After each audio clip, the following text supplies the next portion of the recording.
Asante sana. Sasa tufupishe Mheshimiwa Shabal dakika moja uje usalimie.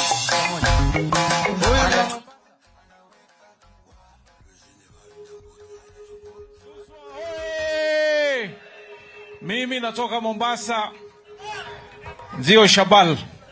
Na kutoka kwetu Mombasa kuna familia ya maa 6,000 na wao pamoja na watu wote wa pwani tumeamua 100% tuko na baba. Ya pili, nimemsikia Ruto jana akisema kwenye advertisement yake kuwa baada ya miaka 59 baada ya uhuru mambo mengi sana ya Kenya yameharibika. Ni kweli, vijana wetu hawana kazi na kuna shida nyingi, lakini my friend, wewe umesahau ulikuwa kwenye serikali kutoka 1992. Si ni kweli hiyo?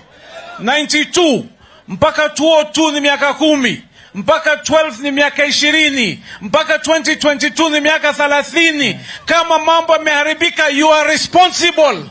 My friend, toka uende, wacha mzee endeshe nchi, tupate kubadilisha nchi. Kebu tuone mkono wa baba hapa. Haya. Asanteni sana. Haya, sasa wacha nimwalike Papa Francis Atwoli.